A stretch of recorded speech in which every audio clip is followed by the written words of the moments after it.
There are many great biographies written in 2 volumes. Begbie gave us 2 great lives of William Booth, the founder of the Salvation Army, in 2 great volumes. The life of the founder of the China Inland Mission is given in 2 great volumes. And as a writer, I don't think it's very difficult to condense the life of a man into 2 volumes. But it's rather difficult to condense the life of a person, particularly a man who stands as a giant in history, into 2 simple words. And God has done exactly that, because he says of this amazing man Elijah, he prayed. Elijah, the anointed of God, he'd been in the secret place of the Most High. He comes on the stage, a full-grown man. He shuts up the whole nation, starves the economy, terrifies the king. I don't believe that any man is greater than his prayer life. I don't believe that any church is stronger than its prayer life. I was in a very famous college not long ago, and God was on that meeting that morning. And I just stepped round the podium and I said to all the brilliant doctors of divinity and all the other scholars that were there, I want to ask you a simple question.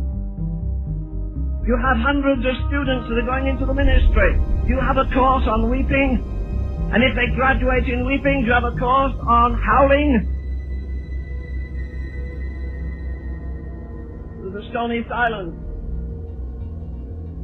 What would you think if people gave a blind man a license to drive an automobile? You say that's insanity.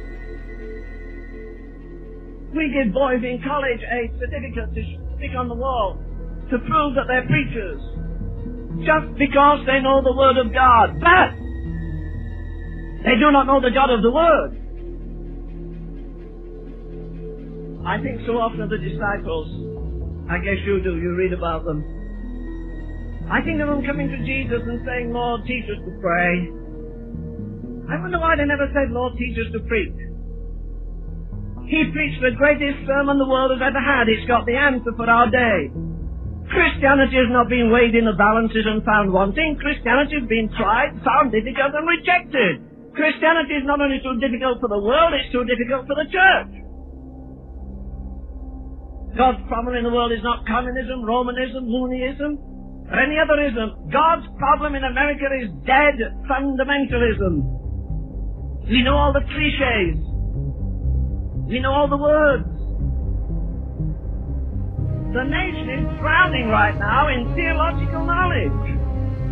There are millions of cassettes. There are hundreds and hundreds of seminars. I'm thinking of having a seminar on teaching seminars. The disciples said, Lord, teach us to pray. I would rather pray than be the greatest preacher in the world. Preaching, we stand before men on behalf of God. Praying, we stand before God on behalf of men. Which is the greatest?